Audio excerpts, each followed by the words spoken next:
In this video, we look at navigation in Blender. Let's get started. In Blender's 3D view, to rotate around, you simply press and hold the middle mouse button. As I rotate around here, because the cube is selected, I'm able to orbit around this selection. All thanks to a setting we enabled in an earlier video called Orbit Around Selection. If we select the camera and press the middle mouse button, we'll then orbit around the camera. Really useful setting, providing not only focus but also a smoother control over your viewport. Then we have zooming. By pressing and holding control with the middle mouse button and pushing forward and back, you can achieve a very smooth zoom. You also have the option to roll the middle mouse button to zoom, although this method offers less control over speed and it's not continuous. To pan the view, you need to press and hold Shift along with the middle mouse button, and then move the cursor.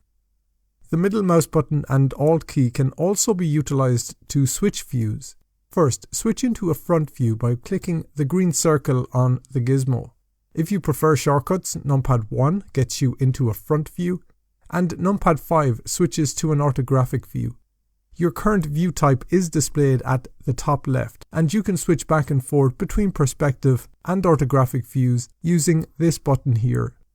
Switching views using the middle mouse button and Alt key works in both perspectives, but it's easier to demonstrate from an orthographic view.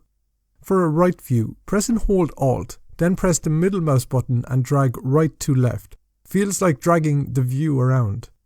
For a top view, hold Alt, then the middle mouse button and drag from top to bottom. This technique might take some practice, but it's very effective once mastered. The view gizmo offers further control when switching views. If you hover the cursor on each axis end, the tooltip will display the view. Under the view gizmo, there are controls for zoom, pan and camera. The first button will smoothly zoom the view. The button beneath will pan the view. These gizmos can be switched off using this Show Gizmo button, and the navigation controls get disabled. This can help clear your viewport. When enabled, you can limit this to just the navigation gizmos by disabling navigation here. I like this View Navigation gizmo to get my bearings, so I always leave these switched on. Below, the pan button switches you in and out of camera view.